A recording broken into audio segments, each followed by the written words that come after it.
Good evening. आज हिंदी पढ़ा रहे क्लास 10। चैप्टर का नाम है खंड ब है विषय निष्ठ प्रश्न।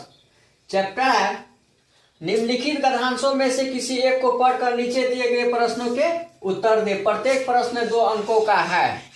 प्रश्न में यहाँ है 2 नंबर में, सूरसागर के रचयिता कौन है। प्रश्न में है सूरसागर के रचयिता कौन है।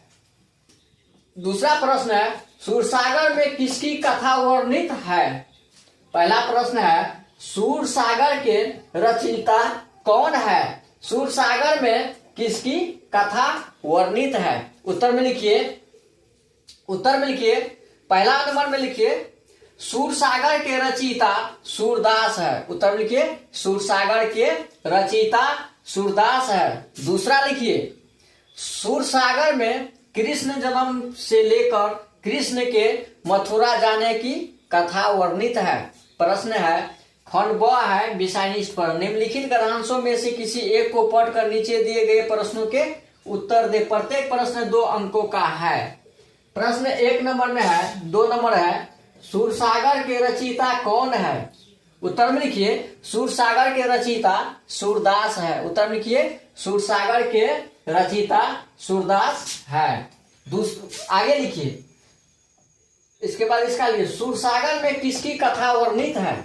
प्रश्न है सूरसागर में किसकी कथा वर्णित है। आगे लिखिए सूरसागर में कृष्ण जन्म से लेकर कृष्ण के मथुरा जाने की कथा वर्णित है। उत्तर में लिखिए सूरसागर में कृष्ण जन्म से लेकर कृष्ण के मथुरा जाने की कथा वर्णित है।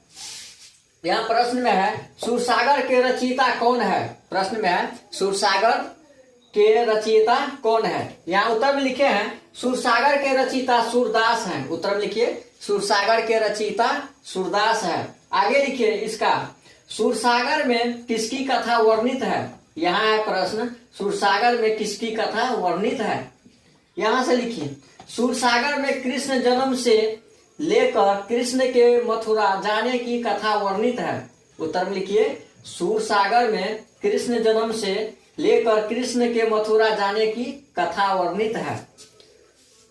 खंड ब है विषय निष्ठ प्रश्न। निम्नलिखित कथांशों में से किसी एक को पढ़कर नीचे दिए गए प्रश्नों के उत्तर दे। प्रत्येक प्रश्न 2 अंकों का है। उत्तर में है प्रश्न है यहाँ सूरसागर के रचयिता कौन है। सूरसागर में किसकी कथा वर्णित है। प्रश्न है सूरसागर के रचयिता कौन है। सूरसागर में किसकी कथा वर्णित है।